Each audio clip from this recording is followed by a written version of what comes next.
পাইলাম কবিতার বাড়ির থেকে সে ফোন করে বই। হ্যালো, কি দেখো? তুই আমার আগে জানাইলে না? তুই যে রাখ, আমি আইরাম। রাখ।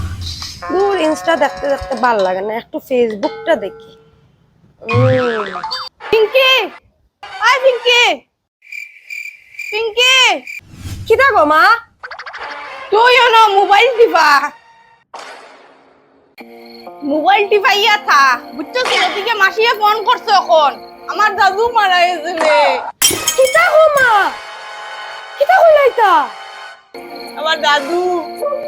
চল চলো মা, চলো চলো, এখনই যাই মুগিয়া, চলো। চলো মানে তুই ওটা ড্রেস পরিয়ে যাইতেনি মোরা বাড়ি হিরোইন বনিয়া?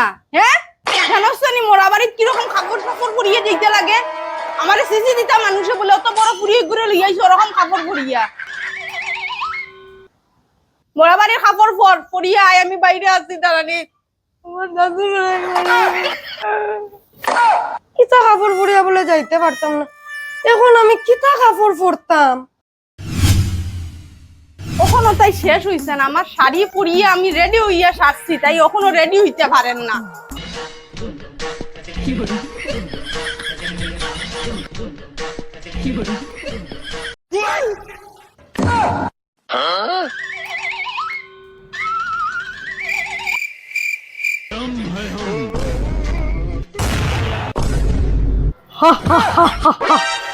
यम है हम ही है यम।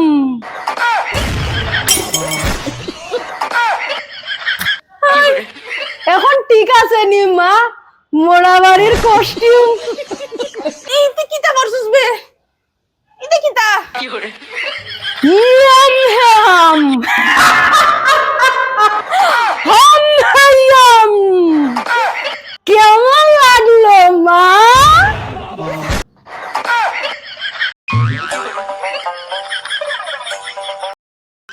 তারপরেও যদি তোমার ঠিক না লাগে তাইলে ইয়মরাজের ডাক। ও মাই রে, কিতা হইছে আর কিতা বেশ জড়িয়ে হইছে রে ভাই। পাগল ঘুরিয়ে ঘুরে লই আমি কই যাইতাম রে ভাই, কই যাইতাম? দাদু এখনই জীবিত হয়ে যাব ইয়মরাজের কাছ থেকে। ওই আমরাজ বনিয়া আই গেছে তাই, আমার দাদুরে বলে বাঁচাইছো তাই।